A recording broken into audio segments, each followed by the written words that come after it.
Alléluia. Bonjour à tout le monde. Bonjour. J'aime la présence du Seigneur. J'aime quand le Saint-Esprit nous parle. J'aime quand le Saint-Esprit manifeste sa présence au milieu de nous. Et je suis aussi ravi de vous retrouver encore. Je sais que certains ont bravé les longues queues des stations d'essence. Mais gloire à Dieu, Dieu connaît toutes choses. Et ce matin, nous allons nous réjouir autour de sa parole. Le titre du message, c'est « L'œuvre de Dieu dans ta vie ». L'œuvre de Dieu dans ta vie.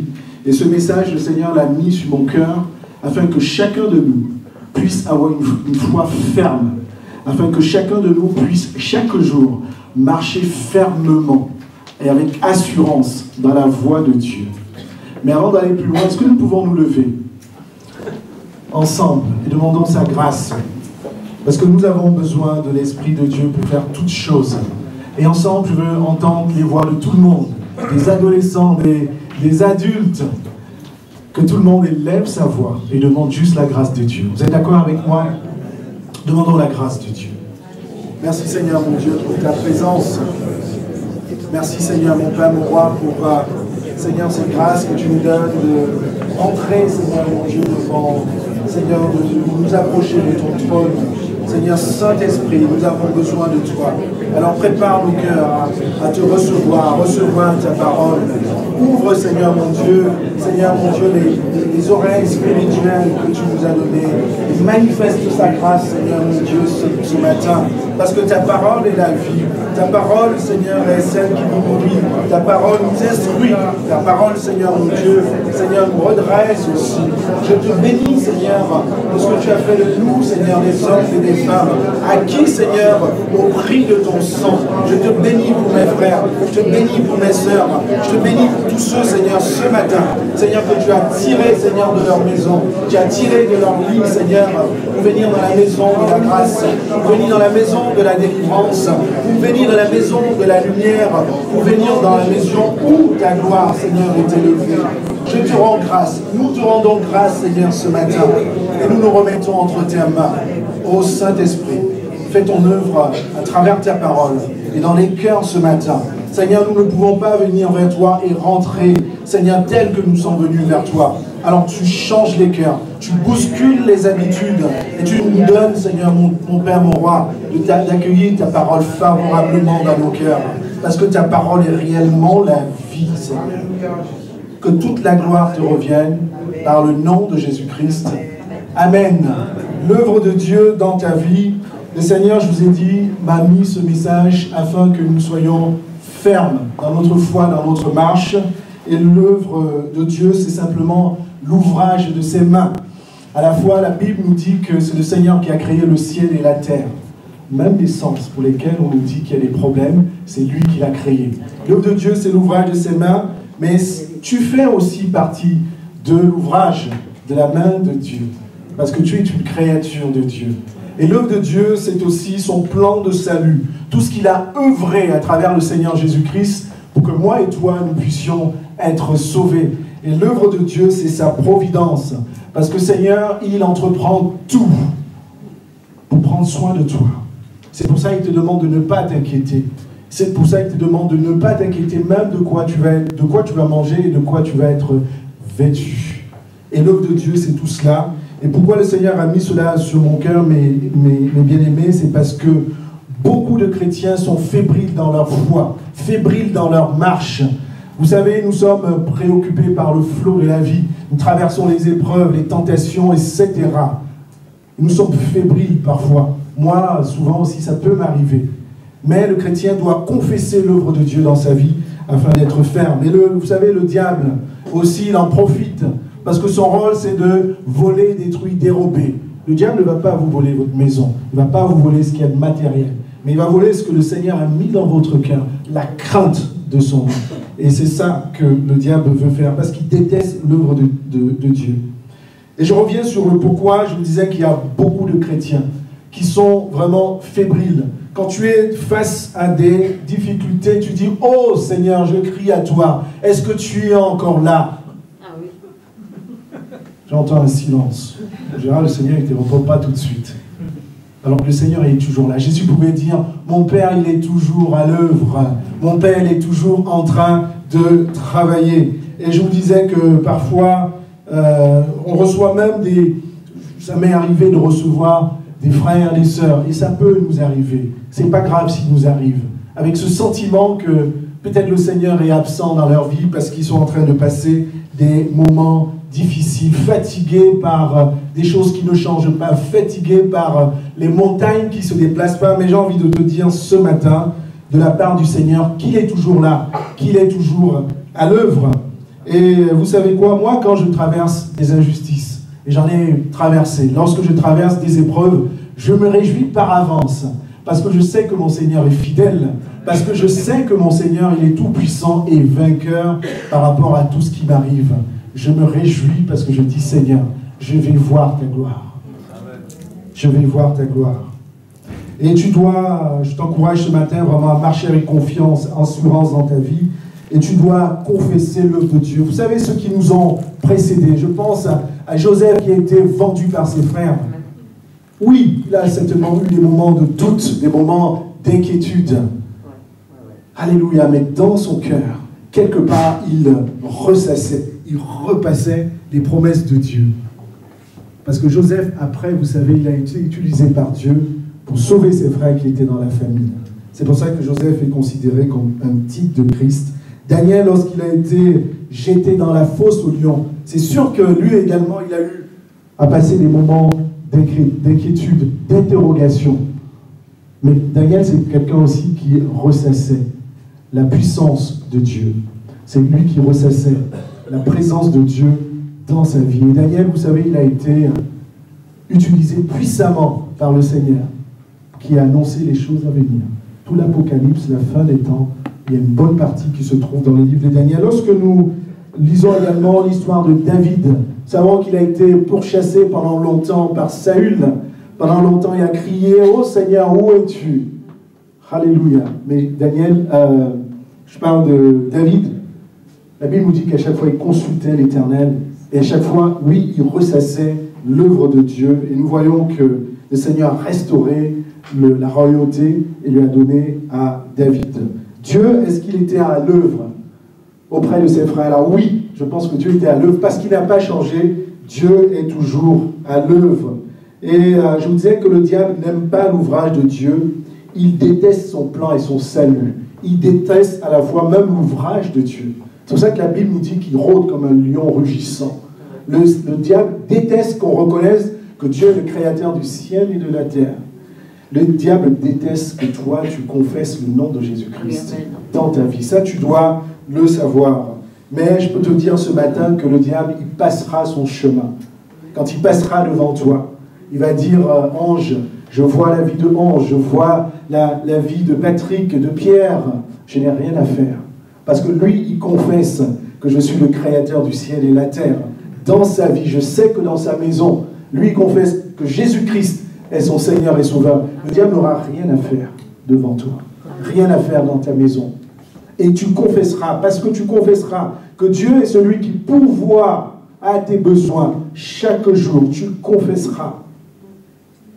Et le diable, il passera son chemin. Il ira chercher d'autres affaires à régler ailleurs.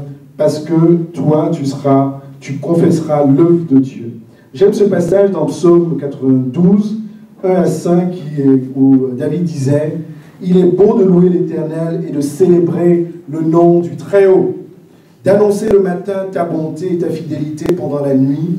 Tu me réjouis par tes œuvres, ô Éternel, et je chante avec allégresse l'ouvrage de tes mains. Je chante avec allégresse l'ouvrage de tes mains. Que tes œuvres sont grandes, ô Éternel, que tes pensées sont profondes. » Nous voyons que ce passage, à travers ce passage, David disait qu'il se réjouit parce qu'il se souvient, il repasse, il ressasse l'œuvre de Dieu dans sa vie. Et nous voyons que c'est ce qui réjouit son cœur. Et ce matin, j'ai envie de te dire que ensemble, nous devons grandir dans la connaissance de l'œuvre de Dieu, de tout ce qu'il a fait pour nous, afin que nos cœurs puissent se réjouir. Vous voyez, ça, ce n'est que l'introduction. Et le Seigneur m'a donné de préparer ce message sous forme de l'alphabet, par ordre alphabétique. Je ne sais pas pourquoi, ne me demandez pas pourquoi. Le Seigneur a mis cela sur mon cœur. Donc j'ai vraiment besoin de vous. Je ne suis pas sûr d'arriver à tout l'alphabet, mais on va faire au moins une partie aujourd'hui. Est-ce que vous êtes d'accord? Oui. Alors nous allons commencer par A. Dieu a déployé quoi? Tout son amour pour toi. Et j'ai envie de te dire ce matin, mon bien-aimé, tu ne dois pas douter de l'amour de Dieu. Quoi qu'il en soit, tu ne dois pas douter de son amour. Et je vous disais, parfois on dit, Dieu, est-ce que tu es là? Dieu, est-ce que tu m'entends? Oh, mon Dieu, tu m'as dit que tu seras avec moi tous les jours jusqu'à la fin du monde. Alors pourquoi quand je crie à toi, tu ne m'entends pas? Mais j'ai envie de te dire ce matin que Dieu t'aime. Il te connaît. Et si on va même plus loin, il t'a aimé le premier. Vous savez, lorsque vous annoncez à un non-chrétien que Dieu l'aime, quelle est sa réaction? En général, il va dire, mais je ne comprends pas comment quelqu'un qui ne me connaît pas puisse m'aimer. Ou alors vous allez avoir d'autres réactions, certains vont dire, mais je suis tellement à la boue du péché. Tu ne connais pas, cher monsieur, chère dame, tu ne connais pas ma vie. Mais j'ai envie de te dire que Dieu, il te connaissait depuis même le sein de ta mère. Et donc, si tu ne connais pas le Seigneur, je sais que c'est filmé, pour ceux aussi qui ne connaissent pas le Seigneur, Dieu n'a pas besoin à ce que tu l'aimes avant. Dieu t'a aimé le premier. Alors tu peux dire à celui-là qui se pose la question, oui, Dieu t'aime, parce que tu es l'ouvrage de ses mains. Je ne sais plus quel homme de Dieu pouvait dire, je te loue parce que je suis une créature merveilleuse. Alors ce matin, tu peux également le dire dans ton cœur, je te loue Seigneur, parce que je suis une créature merveilleuse, c'est toi qui m'as créé. Jérémie 1, verset 5, avant que je t'eusse formé dans le ventre de ta mère, je te connaissais. Avant que tu fasses sortie de son sein, je t'avais consacré. Tu sais, certains d'entre nous sont papa, maman, même la première échographie, c'est quand? Pendant les 3 mois, c'est ça? Quand on était, tous on est passés par là. On était tout petits là, dans le ventre de nos mères. La Bible nous dit, notre mère ne nous avait même pas encore vus avant la première échographie. Même, c'est l'image en fait qu'on voit, mais ce n'est pas réellement l'enfant. Et Dieu dit en effet, Dieu nous avait réellement vus, parce qu'il te connaît. Et mon frère, ma soeur, je voulais te dire ce matin que tu es personnellement connu de Dieu. Tu n'es pas globalement connu de Dieu. En disant, Dieu, il connaît l'église de Morsan. Dieu connaît Patrick, il connaît Ange, il connaît Pierre, il connaît le pasteur Léandre. Individuellement et personnellement. Et Dieu te connaît parce qu'il veille sur toi, en fait, constamment. Et David pouvait dire, quand tu me sondes et tu me connais, tu sais quand je m'assieds, tu sais quand je me lève, tu sais quand je brosse mes dents, tu sais, Seigneur, quand je prends mon café, tu sais quand je mets mes baskets, Seigneur, tu me connais. Parfois, on pense que le Seigneur, on l'a uniquement lorsqu'on rentre dans la porte de l'église. Non. Le Seigneur, il veille sur toi, constamment. Il est toujours proche de toi. Et je vous disais tout à l'heure que Dieu t'a aimé le premier. Pour ceux qui me disent, mais comment? Moi qui vis dans le péché, moi qui suis loin de la face de Dieu. Dieu n'a pas besoin. Tu ne seras jamais aussi juste. Tu ne seras jamais aussi propre. Tu ne seras jamais aussi bon pour que Dieu puisse t'aimer. Dieu t'a aimé le premier. Romains 5, verset 8 nous dit, mais Dieu prouve son amour envers nous. Alors que lorsque nous étions encore pécheurs, Christ mourra pour nous. Donc Dieu a aimé des personnes indésirables, des rebelles que nous étions, des ennemis que nous étions. Dieu nous a aimés. Est-ce que vous êtes d'accord avec ça? Amen. Alléluia. Quelle grâce. Ah oui. On peut s'arrêter là, on dit simplement, Seigneur, mon Dieu, quelle grâce. Ton amour et l'amour de Dieu, mes bien-aimés, ça transforme intégralement l'homme. Il y a des témoignages incroyables. Dans l'église où je viens, il y a un pasteur qui venait de vraiment très très loin, pour montrer que l'amour de Dieu transforme les cœurs, transforme vraiment les vies. Il était brigand, voleur, il a fait la prison, mais l'amour de Dieu a transcendé son cœur. Et comme vous le voyez aujourd'hui, c'est un homme qui aime la parole de Dieu, utilisé puissamment dans l'évangélisation. L'amour de Dieu est très fort, mais bien aimé. Et Dieu, il ne t'aime pas n'importe comment. Il y a un passage de la Bible qui nous dit que Dieu, il nous aime comme la prunelle de ses yeux. De ses yeux. C'est quand même fort. Oui. Vous voyez ce que c'est que la prunelle des yeux? C'est la pupille qui est au centre de l'œil. Tourne-toi vers ton frère, ta soeur, regarde la prunelle. Prenons un peu de temps. Regarde la prunelle. Ne soyez pas intimidés. Nous sommes dans la maison du Seigneur. Regarde un peu la prunelle des yeux. Et voyez, quand je dis à ma femme, parfois, on essaye d'être un peu originaux. Je dis à ma femme, tu sais, je t'aime plus que le meilleur pain au chocolat du quartier. Ma femme ne me croit plus. C'est vrai, c'est pas très romantique. C'est pas très romantique, mais j'aurais quand même essayé auprès d'elle. Ne la cherchez pas, elle n'est pas là. Elle est à l'école du dimanche. Elle n'entendra pas cela. Mais c'est ce que je veux vous dire ce matin. C'est Dieu qui parlait à travers Zacharie 2:8. Car ainsi parle l'Éternel des armées. Après cela, il viendra à la gloire. Il m'a envoyé vers les nations qui vous ont dépouillé. Car celui qui vous touche à la prunelle de son œil. Et j'ai envie de te dire, tu as une grande valeur aux yeux de Dieu. C'est pour ça que parfois, même certains d'entre vous, je sais, vous avez des combats dans vos entreprises. Et je peux vous dire, lorsque vous avez des combats, s'il vous plaît, ne regardez pas aux hommes, ne regardez pas aux femmes, ne regardez pas aux collègues, ne regardez pas à votre patron. Il n'est qu'une créature de Dieu. Toi, tu es la créature renouvelée de Dieu. Toi, tu es celui dont Dieu est toujours... Les anges du Seigneur campent toujours autour de toi. Dieu est ton Dieu de justice. Et il te dit aussi dans ta parole que même lorsque tu seras traîné devant la justice, ne t'inquiète pas de ce que tu auras à dire. Parce que le Saint-Esprit parlera à ta place. Et j'ai envie de te dire, fais confiance en ton Dieu, parce que le Dieu est ton Dieu de justice. Il t'aime, quand il dit qu'il t'aime comme la prunelle de ses yeux. C'est-à-dire, on ne touche pas. On ne touche pas aux enfants de Dieu. J'ai tellement, il nous manque du temps, mais j'ai tellement de témoignages. À chaque fois, je vous le dis, et je vous le dis ce matin, je voudrais vous encourager à marcher dans la fermeté, dans l'assurance. À chaque fois que j'ai été victime d'une injustice au travail, le Seigneur a toujours déployé sa puissance et sa force.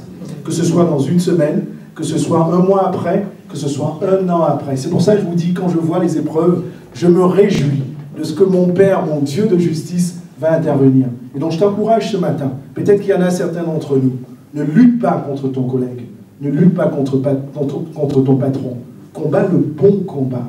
Alléluia, fais ta part, fais appel à ton Dieu qui est le Dieu de justice. Est-ce que vous êtes déjà approché d'une poule qui a des poussins? Oui. Vous savez, le plus souvent, on achète un poulet déjà tout fait, grandi à Carrefour, Auchan, et on ne sait même pas ce que c'est qu'un poussin. Moi, j'ai eu l'occasion dans ma petite enfance de visiter les poulaillers. Et quand on avait même aussi des poules à la maison, si vous approchez, enfin je vous conseille pas d'ailleurs, si vous approchez d'une poule qui a un poussin, vous allez voir sa réaction. Instinctif. Griffe, elle va se débrouiller de tout ce qu'elle a, même si elle est toute petite comme ça, et que vous êtes costaud de 2 mètres de ventre, elle va vous agresser. C'est comme ça que Dieu agit envers nous. Je t'aime comme la prunelle de mes yeux. Je t'aime comme la pupille de mes yeux. Et c'est ce Dieu-là sur qui nous devons faire confiance. Enfin, la Bible nous dit que Dieu est amour. Il n'y a pas simple définition. Dieu n'a pas de choix. En fait, quand la Bible nous dit que Dieu est amour, c'est qu'il n'a pas de choix. Il nous aime. C'est ça sa nature. Et Dieu ne va pas attendre que tu l'aimes, n'est-ce pas? Il t'aime. Point final. C'est tout. Et vraiment, je vais souvent vous parler du Maroc parce que j'ai passé une partie de ma vie là-bas et j'ai toujours été marqué de comment est-ce que l'amour de Dieu transcende les cœurs. C'est un peuple qui est très loin de ce que nous vivons à travers Jésus-Christ. Pour les raisons que vous pouvez savoir, ils sont convaincus d'autre chose. Mais nous faisions l'évangélisation à travers dans nos chambres, en fait. On invitait nos amis dans la chambre et on leur parlait du Seigneur.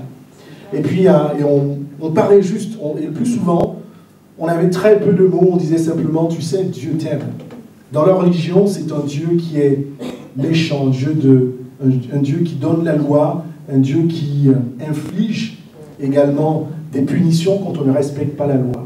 Alors quand vous dites à un musulman, tu sais, Dieu t'aime, tu n'as pas besoin de dire autre chose. Ne parle même pas de Jésus-Christ, ça peut être un problème. Dis simplement, est-ce que tu sais que Dieu t'aime? Et on l'a dit à un jeune homme qui était avec nous. Nous ne connaissions pas son background, son histoire. Mais au bout d'un moment, il s'est arrêté. Il n'avait jamais entendu parler de Dieu, tel que nous le connaissons. Mais il s'est mis à pleurer. Et nous l'avons laissé pendant 30 minutes. Il s'est mis à prophétiser sur l'amour de Dieu. Parce qu'il avait, son cœur avait été touché par le vrai amour de Dieu. Je peux vous dire, mes bien-aimés, nous-mêmes, nous le regardions uniquement, simplement parce que nous aussi, nous vivions autre chose. Nous étions en train de voir un autre amour de Dieu. L'amour de Dieu transcende les cœurs, mes bien-aimés. Et ce matin, je vous parle de l'amour de Dieu. Et j'aime la parole de Dieu parce que je vois comment tout ce qui est dit dans la parole de Dieu est vraiment cohérent. Romains 5, verset 9, « Or, l'espérance ne trompe point, parce que l'amour de Dieu est comment?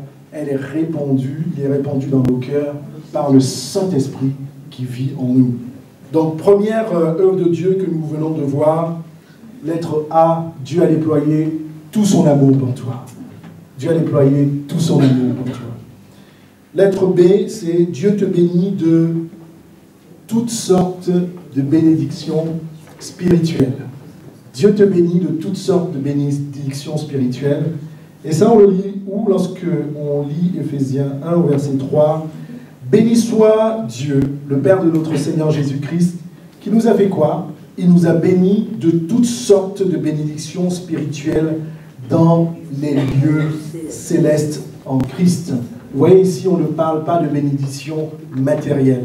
Dieu va te bénir. Il n'y a pas d'opposition avec cela, n'est-ce pas? Dieu va prendre soin de toi, ça on vient de le voir.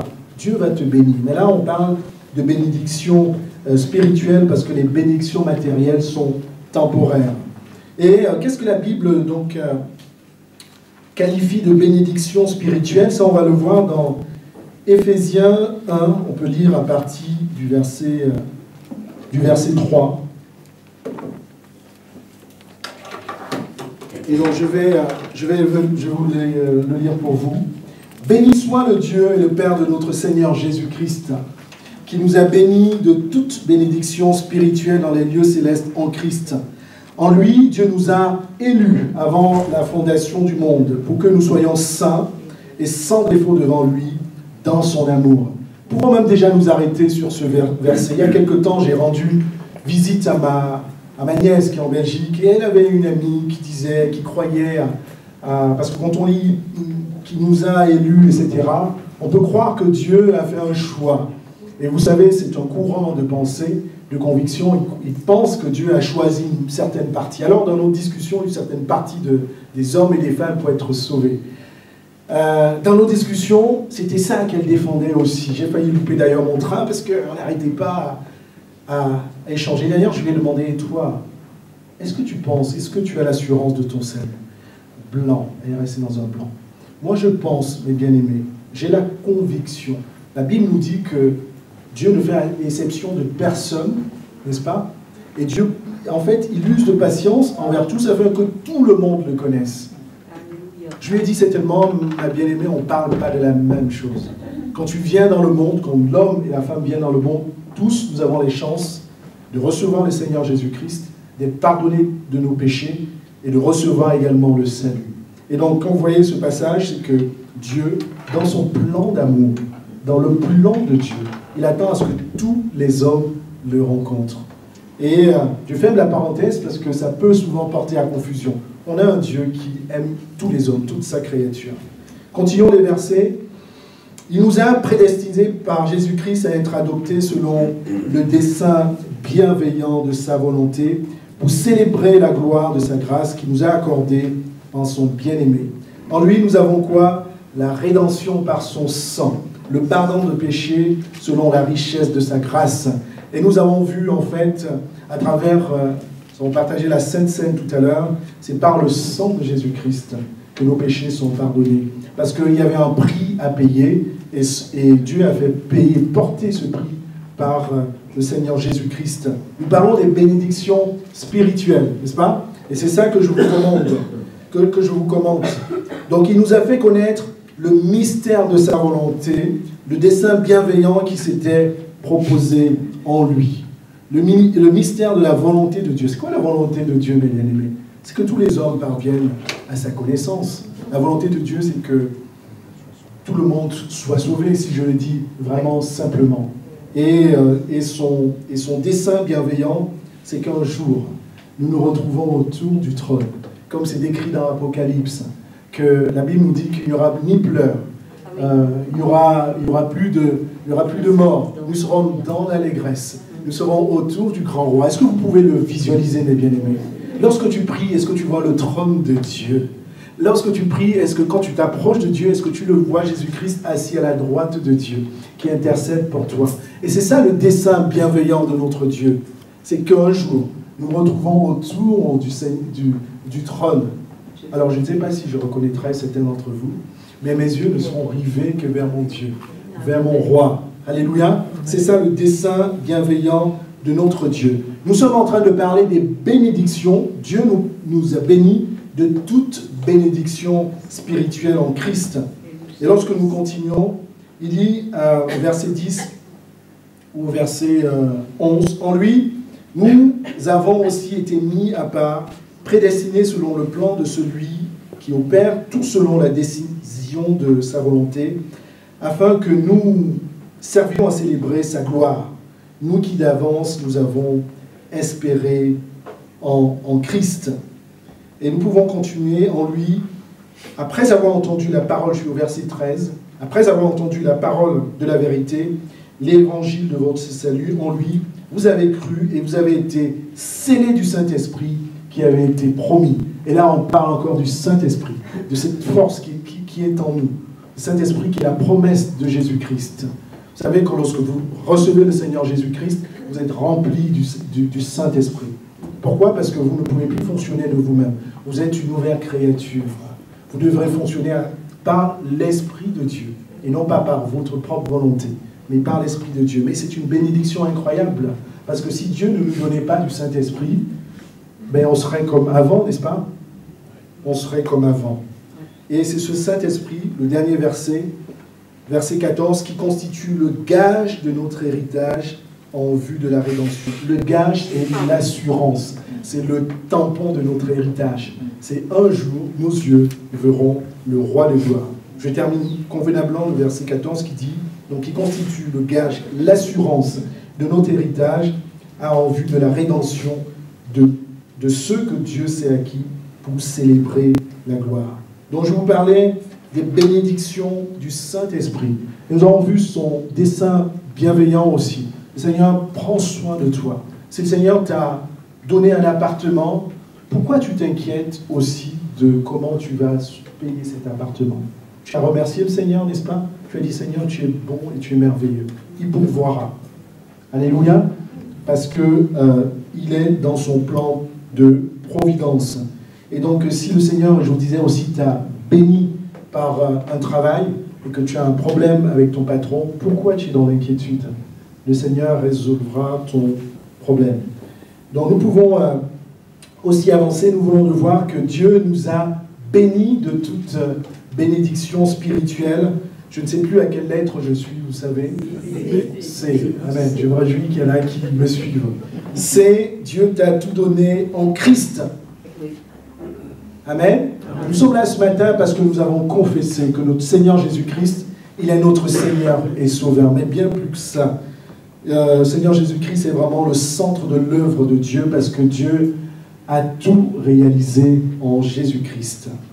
Donc écoutez attentivement ce que je vais lire là. C'est dans Colossiens 2, verset 9. « Car en lui, il parle de Jésus-Christ, en lui habite comparément toute la plénitude de la divinité. » Simplement que Jésus-Christ est Dieu.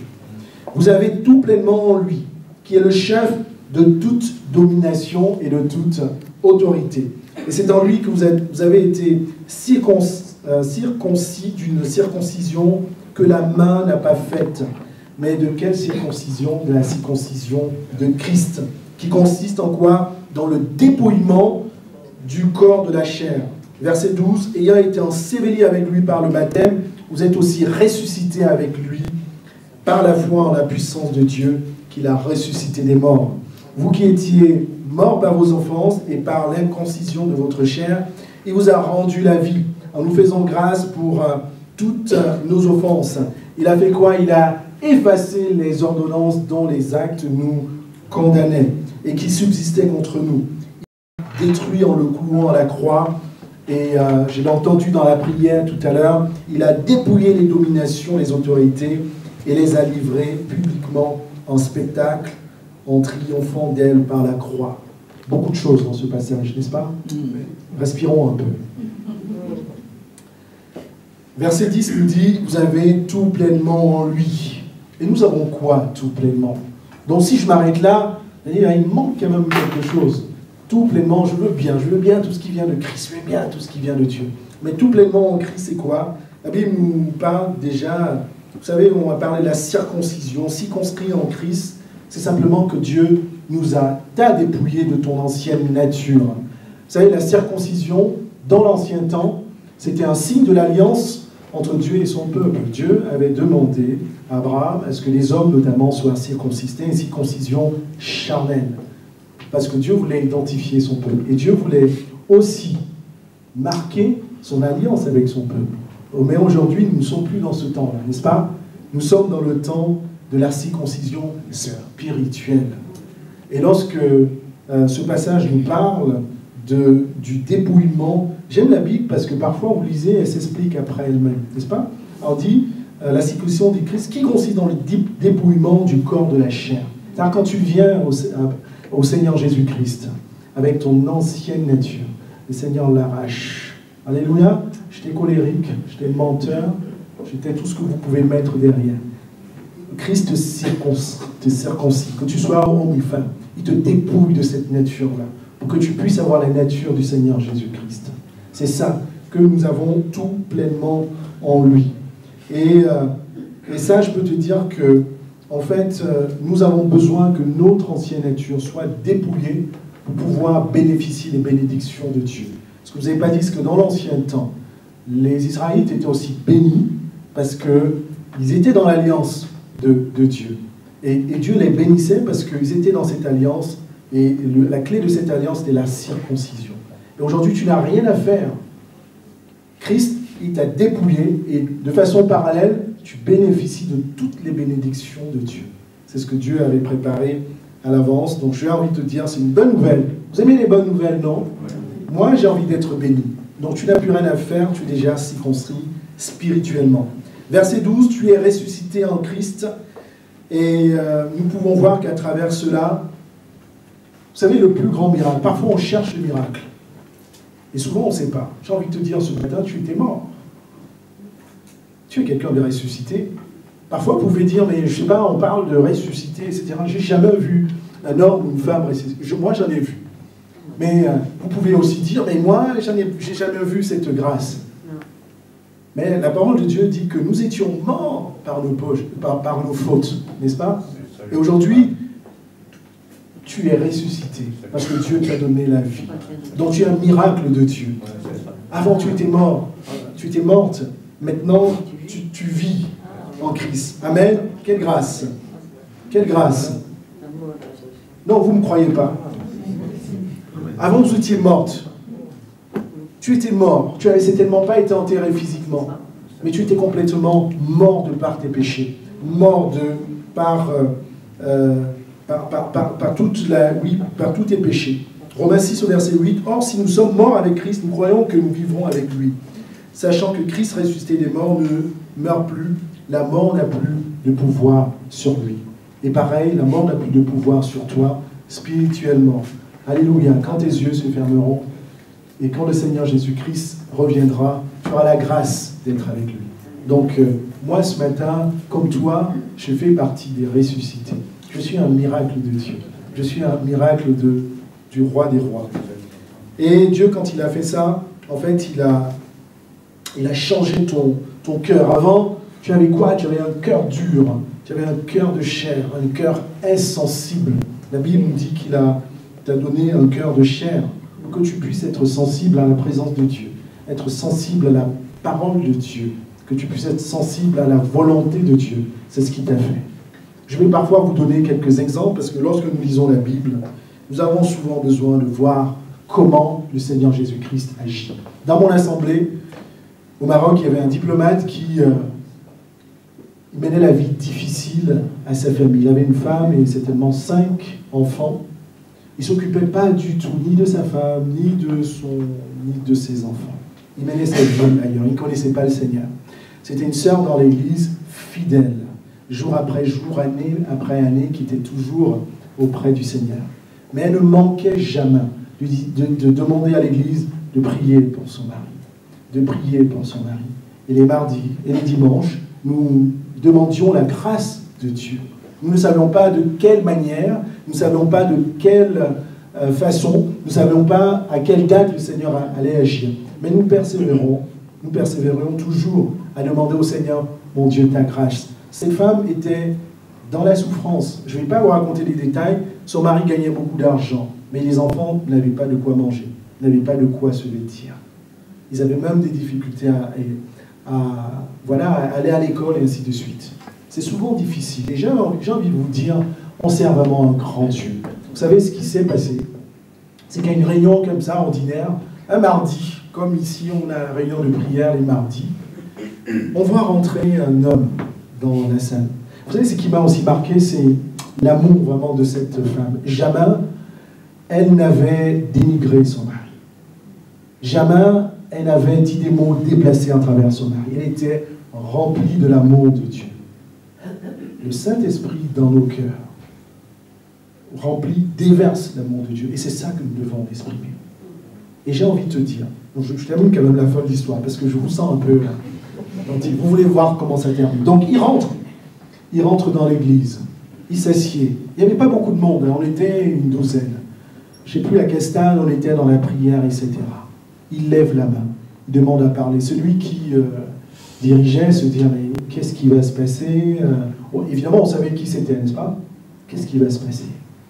Mais faisons confiance en toutes choses. Vous savez, mes bien-aimés, dans la maison de Dieu, ce n'est pas une entreprise. La maison de Dieu, ce n'est pas une histoire d'hommes et de femmes. Parfois, il faut laisser le Seigneur agir, laisser le Saint-Esprit agir. Donc, il vient devant, il prend le micro. Il prend le micro, il demande pardon à sa femme. Il prend le micro, il commence à confesser ses péchés. Des choses vraiment très difficiles, que peut-être même sa femme ne savait pas. Il prend le micro, il dit qu'il a entendu la parole de Dieu et qu'il donne sa vie au Seigneur Jésus-Christ. Ça faisait 2 ans et demi que nous prions pour ça, mes bien-aimés. 2 ans et demi que nous prions pour ça. Pendant longtemps, la réunion s'est arrêtée là. Tout le monde pleurait. Sa femme pleurait. Le pasteur pleurait. Les enfants pleuraient. Tout le monde pleurait. Pour vous dire que notre Dieu est grand, puissant et merveilleux. Et je vous dis, ce matin, je nous encourage à avoir une foi ferme, une marche avec assurance. Et si tu pries pour un proche de ta famille, quel que soit le nombre de jours, le nombre d'années, le nombre de décennies, etc., persévère dans la prière. Parce qu'un jour, tu verras la gloire de Dieu. Fais ta part. Ne dénigre pas la personne pour qui tu pries. Sois rempli d'amour. Exprime l'amour que le Saint-Esprit a déversé dans ton cœur. Vous voyez? Et c'est cela ce pourquoi je veux vous encourager ce matin. Et la vie de cet homme, la vie de cette femme et de ses enfants, c'était le jour et la nuit, a totalement changé. Cet homme était présent à la maison, il était présent à l'église. Il aimait de nouveau sa femme, il s'occupait des enfants. Et quand Dieu dit qu'il fait de nous, lorsque tu viens vers le Seigneur, réellement de nouvelles créatures, c'est que concrètement, il fait de toi une nouvelle créature. Il change ta pensée, il change tes actions, il change tes réactions, il change tes attitudes. Ce matin, nous parlons de l'œuvre de Dieu dans ta vie et nous sommes à la lettre D. Merci Seigneur. Dieu t'a délivré des puissances des ténèbres. Les ténèbres, c'est... Hier soir, dans ma rue, on avait coupé, je ne sais pas pourquoi, vous voyez, l'éclairage public était coupé. Je peux vous dire qu'on était dans les ténèbres. J'attendais ma sœur qui arrivait, je ne la voyais pas. Heureusement que les phares de sa voiture éclairaient, c'est pour ça que je l'ai vue. Les ténèbres, c'est tout noir. Et la Bible nous dit, en fait, oui, on était mis dans les ténèbres. Je vais vous lire, en fait, Colossiens 1, verset 12. Disons d'abord la parole de Dieu. Rendez grâce au Père qui vous a rendu capable d'avoir part à l'héritage des saints dans la lumière, qui nous a délivrés de la puissance des ténèbres et nous a transportés dans le royaume du Fils de son amour, en qui nous avons la rédemption, la rémission des péchés. Et c'est ça que la Bible nous explique, en fait. Nous sommes dans la lumière parce que Jésus-Christ est en nous. Mais avant, nous étions dans les ténèbres. Nous marchons dans le noir. Quand un homme ou une femme ne connaît pas le Seigneur, on pense qu'on maîtrise le monde, on pense qu'on est intelligent, on pense qu'on est fort. Et pourtant, on est dans les ténèbres. Moi, j'étais dans les ténèbres avant. Toi, tu étais là, certainement dans les ténèbres avant de connaître le Seigneur Jésus-Christ. Tu marches, je ne sais pas comment on marche dans les ténèbres. Quand on marche dans les ténèbres, on a besoin de lumière, n'est-ce pas? On a besoin de torches, on a besoin d'être éclairé. Et nous ne devons pas oublier. Le titre du message de ce matin, c'est l'œuvre de Dieu dans ta vie.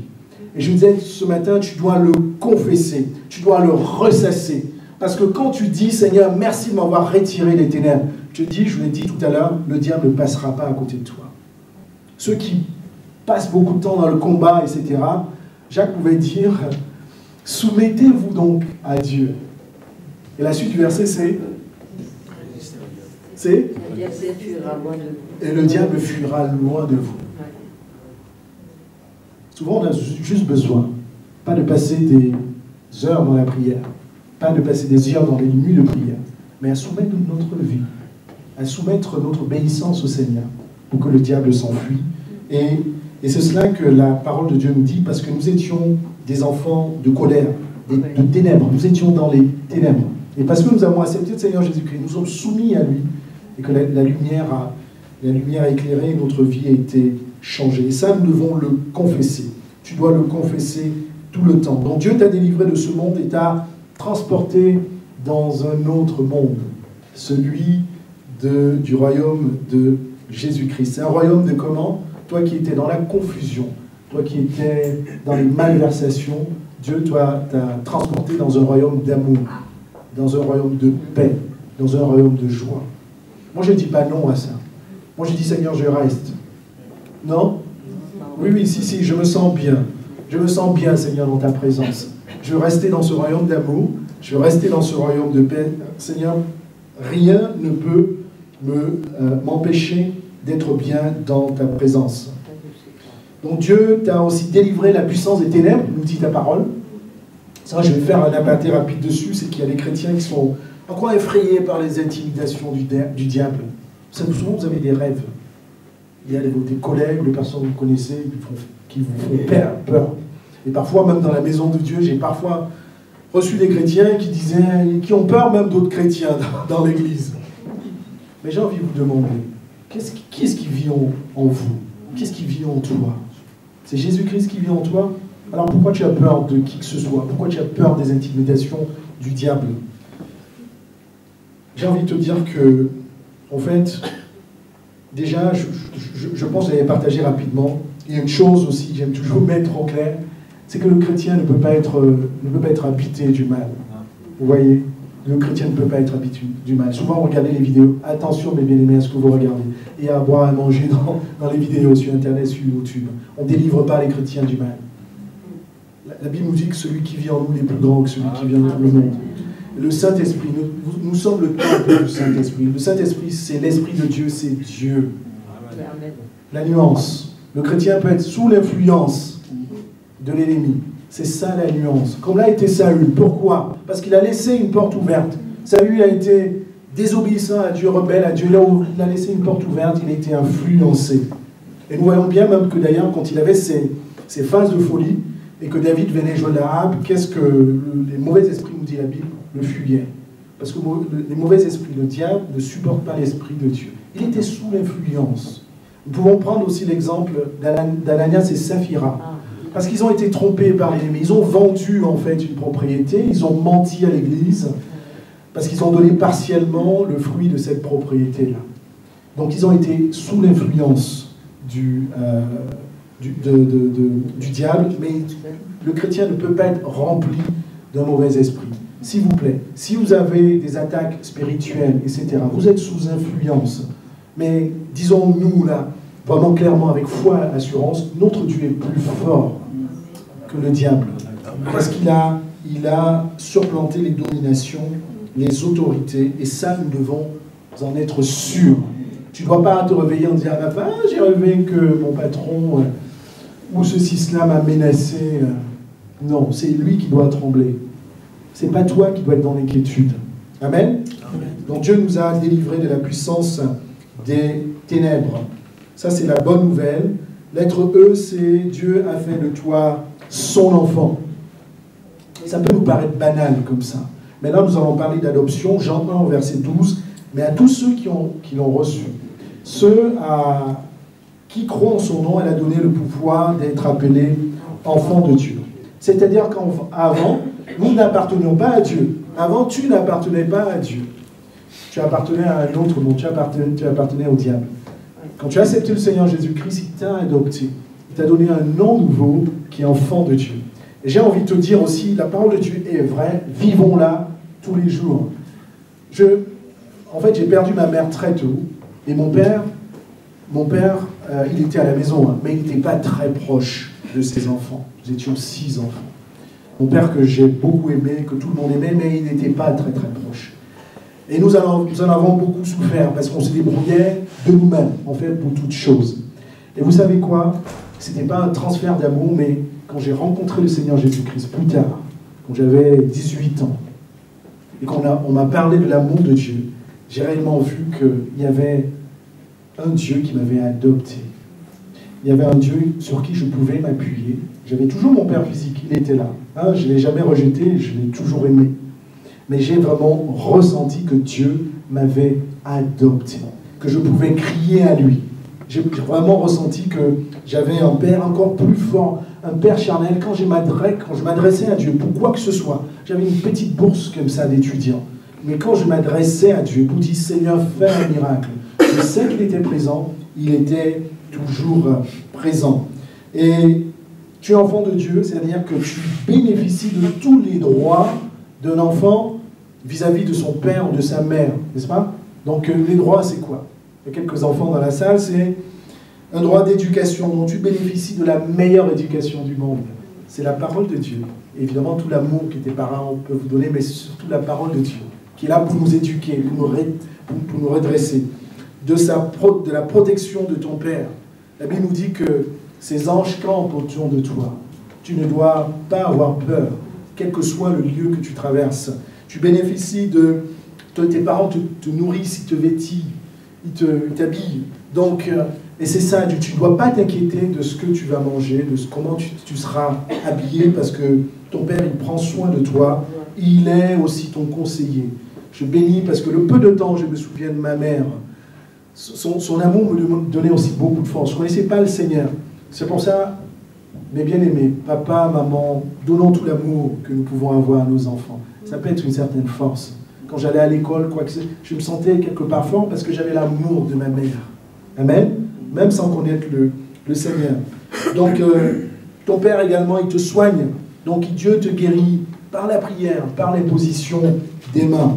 Et je voulais vous raconter aussi une chose que j'ai vraiment vécue réellement.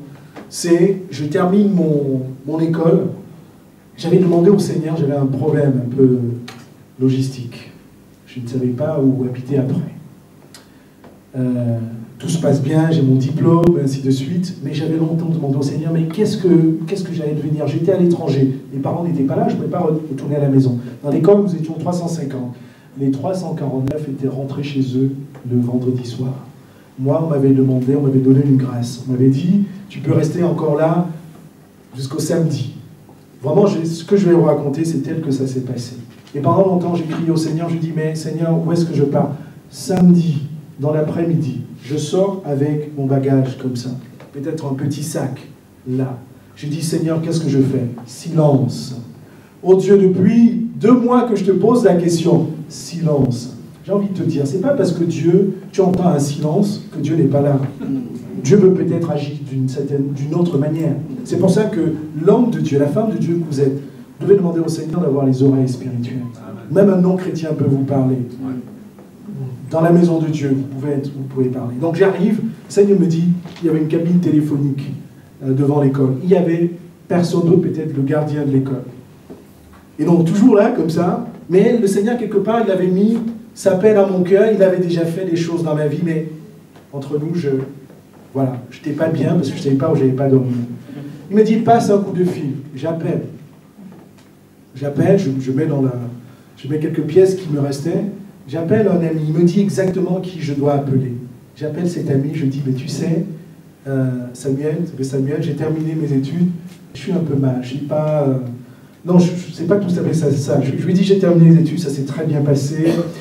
Ma soutenance, toute la thèse que j'avais faite, ça s'était très bien passé. Vous savez, il me dit, mais va directement, dis-lui quel est ton problème. Ouais, je tournais autour du pot en disant, mais tu sais... Et donc, le Seigneur me dit, mais va à l'essentiel. Et donc, je lui dis, Samuel, j'ai un petit problème, parce que je ne sais pas où habiter. Je ne sais pas. Il y a un silence. Et je me dis, mais qu'est-ce qui va se passer là? Il va me dire, je ne suis pas ton ami pour t'héberger ou quoi? Non. Il me dit, vraiment, René, c'est bien que tu m'appelles, parce que pendant longtemps, je pensais à toi. J'attendais ton coup de fil. Viens à la maison. J'ai une chambre pour toi. Aussi longtemps que tu voudras, jusqu'à ce que tu trouves du travail ou quoi que ce soit. Il habitait dans une autre vie. Et je peux vous dire, je raccroche. Je tremblotais en fait. Parce que j'avais l'impression d'entendre le Seigneur me parler à travers lui. Un non-chrétien. Il était non-chrétien. Il m'a dit, viens à la maison. Et donc je tremblote là. Je me vois raccrocher. En fait, vous voyez, ce sont les anciennes cabines. Certains d'entre nous n'ont pas connu, mais les anciennes cabines. Je vois trembloter en disant, mais Seigneur, ton amour et ta fidélité me surplantent, Seigneur, jusqu'à la dernière minute. Je tremblotais, mais quand j'arrive, un grand ouf de soulagement. Parce que je savais où aller, c'était aussi bête que ça. Je savais quel bus j'allais prendre. Ensuite, je prenais un train et j'allais chez lui. Et cet homme m'a vraiment béni. J'arrive chez lui, il me loge. C'était un ami, on se connaissait, mais il n'avait aucune obligation, mais le Seigneur l'avait touché. Il me loge, il me donne l'argent de poche, jusqu'à ce que je trouve un travail. Était-ce l'amour de cet ami? Était-ce... je ne sais pas. Mais je sais une chose, c'est que c'était la fidélité de Dieu. J'étais l'enfant de Dieu. J'ai vu des choses, vécu des choses tellement fortes, certainement vous aussi, que sur le point matériel, après j'ai eu des hauts et des bas comme tout le monde, je n'ai jamais douté de l'amour de mon Dieu. S'il m'arrive quoi que ce soit, ça m'est arrivé aussi des choses terribles. Je me retrouve dehors, je sais que mon Dieu m'hébergera. Je me retrouve sans rien, je sais que le Seigneur pourvoira. Ça, personne ne peut me l'enlever.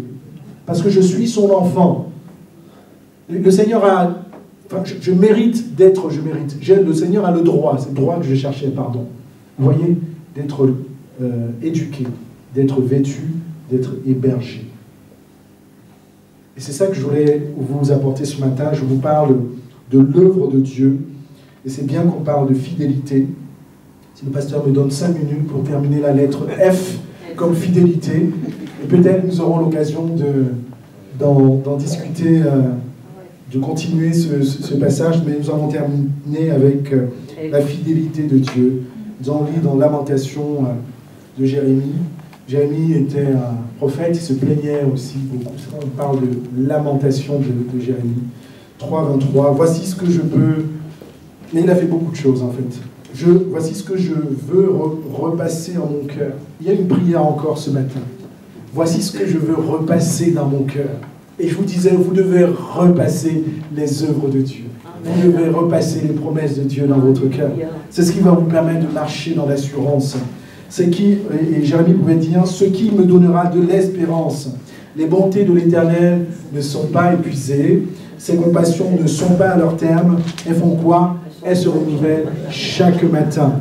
Oh, que ta fidélité est grande. Et j'ai envie de te dire, ce matin, on est passé par ce matin, la bonté et la fidélité de Dieu s'est renouvelée encore pour toi. La bonté et la fidélité de Dieu s'est renouvelée encore pour toi. Et demain, le matin de demain, elle se renouvellera encore. Elle se renouvellera chaque matin.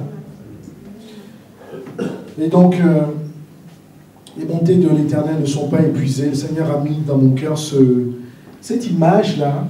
Parfois, quand je suis dans la méditation, il me donne des images. Notre Seigneur, il est souvent drôle. Dieu peut être drôle. J'ai un sac de riz à la maison. Voilà. Simplement, il me dit, n'est-ce pas, voilà, tu as un sac de riz. Certains d'entre vous ont peut-être aussi ça. Ou un sac de pommes de terre, tout simplement. Chaque jour, tu en consommes. Et le riz, que tu prennes une boîte ou deux boîtes, même si c'est 10 kilos, à un moment donné, ils s'épuisent, n'est-ce pas? À un moment donné, tu es obligé de repasser au champ, au Carrefour, je ne sais pas où. Mais les bontés de l'Éternel ne sont pas de ce genre. Elles se renouvellent chaque jour. Elles ne s'épuisent jamais, nous dit la parole de Dieu. Alléluia. Ayons cette conviction dans notre cœur, mes bien-aimés, de la fidélité de Dieu. Je vous ai raconté ce qui m'est arrivé, et je peux vous dire que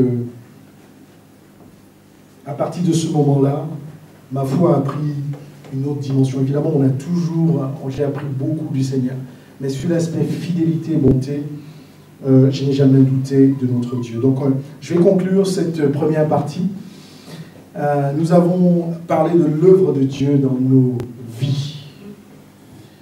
Et nous avons vu que Dieu est toujours à l'œuvre.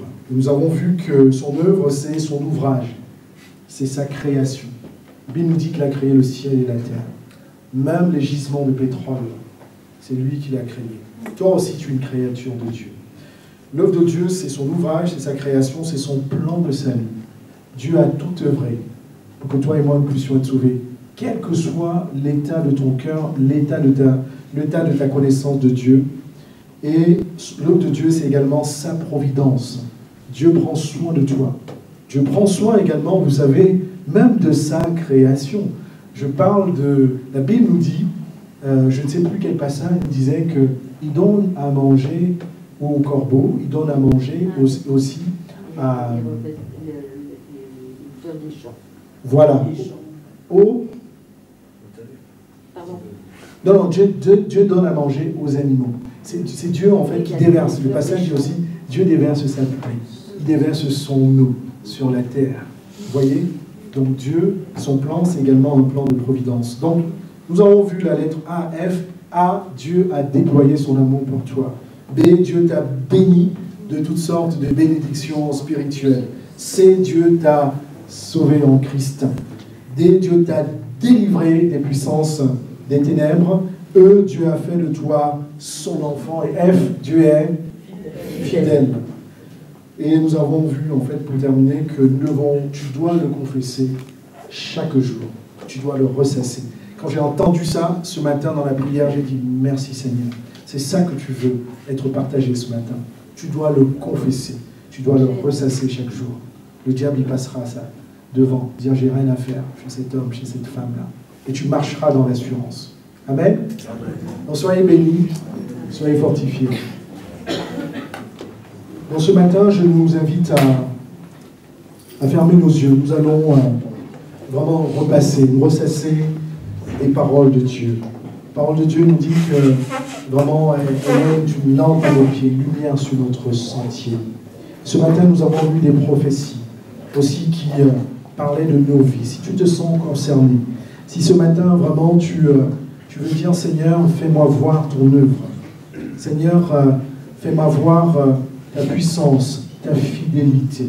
Lève-toi simplement. Nous allons faire les choses simplement dans la maison du Seigneur. Lève-toi et ensemble, nous allons prier pour toi.